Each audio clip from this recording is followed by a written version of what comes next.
অবস্থান কয়টি অবস্থান? সাত। কি কি সে অবস্থান? একটা হচ্ছে মন্ত্রীর অবস্থান।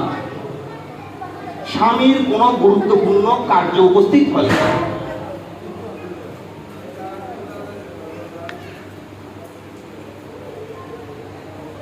কার্যেই সুমন্ত্রী। স্বামীর যখন গুরুত্বপূর্ণ কার্য উপস্থিত হবে, সে একটা দোকান দিবে, কোনো জায়গায় বড় ইনভেস্ট করবে, তখন স্ত্রীকে মন্ত্রীর কাজ করতে হবে, সুপরামর্শ দিতে হবে।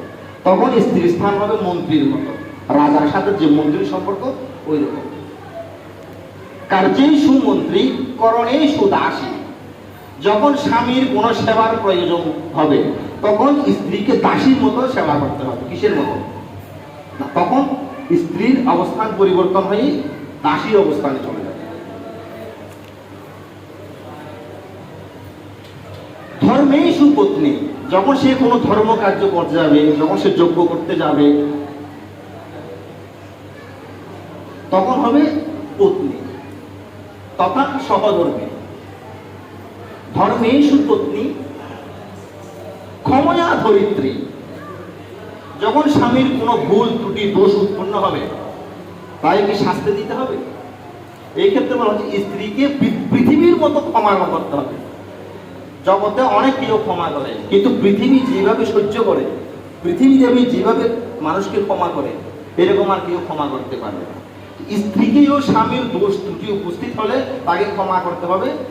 দৃষ্টান্ত স্বরূপ বলা হচ্ছে ক্ষময়া ধরিত্রী। তখন পৃথিবীর মতো সহ্যশালিনী হতে হবে, ধৈর্য ধরতে হবে। ধৈর্য যে ধরতে পারবে সেই তো ক্ষমা করতে পারবে। কয়টি অবস্থান গেল? কার্যেষু মন্ত্রী, করণেষু দাসী, ধর্মেষু পত্নী, ক্ষময়া ধরিত্রী।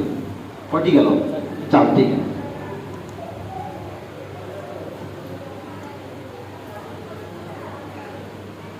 স্নেহেষু মাতা। যখন তাকে স্নেহ করার প্রয়োজন হবে, তখন হবে মায়ের মতো। একজন স্ত্রী কিভাবে মায়ের মতো হতে পারে? কিন্তু শাস্ত্র বলছে স্ত্রীকে ওই সময় মায়ের মতো ভূমিকা পালন করে স্বামীকে স্নেহ করতে হবে। ওর জীবনে দুঃখ আসবে, দুর্দশা আসবে, সমস্ত দুঃখ দুর্দশা এই বয়সে মাকে বলা সম্ভব নয়, মা নাও বেঁচে থাকতে পারে সারা জীবন।